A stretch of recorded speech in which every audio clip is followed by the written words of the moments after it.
Dragi maturanti, jedan od delova u strukturi maturskog ispita je maturski praktični rad, koji se realizuje izradom radnih zadataka. Na ovom času pripreme predstavit ću vam postupak sprovođenja radnog zadatka POLT B3 ishrana krava muzara. Ja sam Aleksandra Tošić, nastavnica stručnih predmeta. Prvo ću vam reći kako glasi radni zadatak. Organizovati rad grupe radnika na ishrani krava muzara i iskontrolisati tehnološki proces u skladu sa standardima proizvodnje. U zadatku će vam biti zadato broj krava kod kojih je potrebno obaviti ishranu, faza laktacije, kao i dnevna količina mleka za uslovno grlo. Potrebno je da odaberete komponente stočne hrane, izračunate potrebnu količinu komponenti, pripremite koncentrovanu smešu i sprovedete ishranu. Pri izradi zadatka vrednuje se organizacija rada, izvođenje svake faze tehnološkog postupka, vođenje evidencije, sprovođenje higijenskih i zaštitnih mera i vreme izrade. Vreme izrade ovog radnog zadatka je 75 minuta od momenta preuzimanja tehničkih sredstava i materijala, zaključno sa evidencijom. Izvršenjem zadatka do 45 minuta ostvaruje se 10 bodova, do 60 minuta 5 bodova, dok se izradom zadatka preko 60 minuta ne ostvaruju bodovi. Nakon 75 minuta izvršenje radnog zadatka se prekida.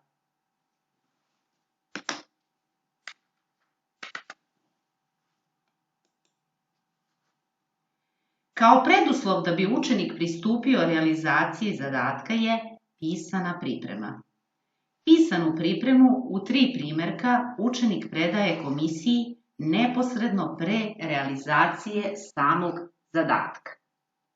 U okviru pisane pripreme potrebno je navesti tehnička sredstva i materijal, opisati postupak izrade radnog zadatka, redosled radova i okvirno vreme trajanja i kontrolu tehnoloških parametara. Nakon toga učenik izvlači ispitnu kombinaciju, a zatim pristupa balansiranju komponenti u smeši koristeći takozvani Pearsonov kvadrat prema zadatim parametrima iz ispitne kombinacije. Zatim izračunava procentalno učešće komponenti u smeši, a na osnovu toga količinu svakog hraniva u kilogramima koja će biti potrebna za pripremu smeše. I na kraju količinu smeše koja je potrebna da se nahrani životinja u jednom obroku. Zatim učenik pristupa pripremi smeše koncentrata u mešaoni stočne hrane. Potrebno je da učenik ima odgovarajuću odeću, obuću i zaštitne rukavice. Radnici takođe treba da koriste odgovarajuću odeću, obuću i zaštitne rukavice. Zatim učenik upozorava radnike na bezbedno rukovanje mlinom i mešaonom, kao i da odlažu ambalažu i rasute komponente na propisan način. Zatim, učenik organizuje rad grupe radnika, odnosno daje zaduženja radnicima. Jedan radnik treba da bude na odmeravanju hraniva i ubacuje hraniva u mlin, a drugi radnik da izvrši mlevenje i pomaže prilikom preuzimanja smeše. Zatim učenik pristupa kontroli pripremljenosti mašina, uređaja i opreme. U ovom slučaju kontroliše filter, zatim da li je usipni koš prazan, da li je zatvoren, kao i da li je mešaona prazna od ostataka od prethodnog mlevenja.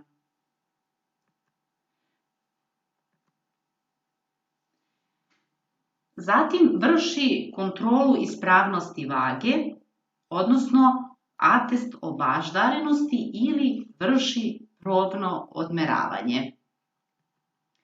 Zatim procenjuje kvalitet i upotrebljivost hraniva na osnovu deklaracije na ambalaži, a zatim otvara ambalažu i organoleptički procenjuje kvalitet hraniva.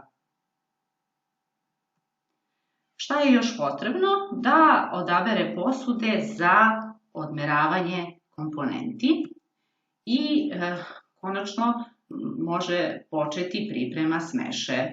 Radnik dobija zaduženje da odmeri određenu količinu hraniva, u ovom slučaju kukuruza, i sipa u usipni koš. Tako radi za svako hranivo koje se koristi za pripremu smeše koncentrata iz svog zadatka. Zatim, znači kada se odmere sva hraniva, drugi radnik dobija zadatak da uključi mlin.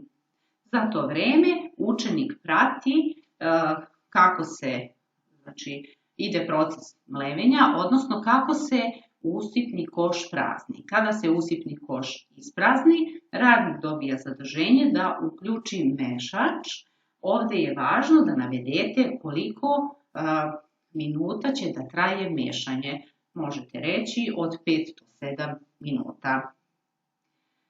Kada istekne to vreme, radnik dobija zaduženje da izvrši preuzimanje smeše koncentrata. Kada preuzme smešu, radnik dobija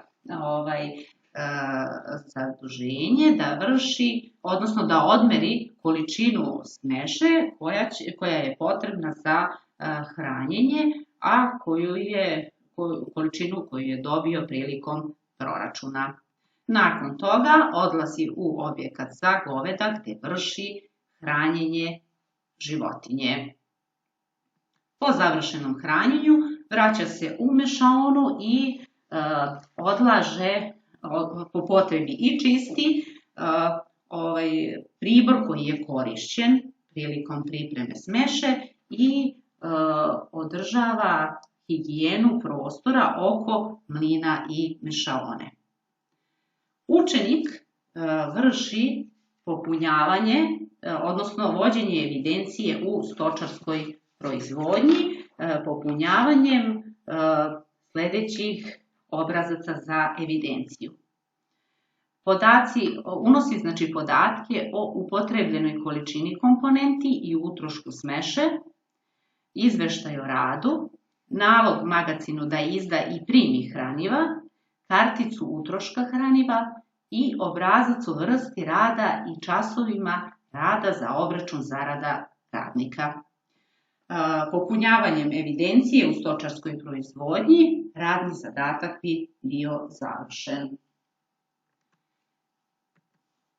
U pripremi ovog materijala pomogle su mi kolege, nastavnici Snežana Grozdanović i Nenad Pejčić i saradnik u nastavi Nikola Milić. Srećno na maturskom ispitu!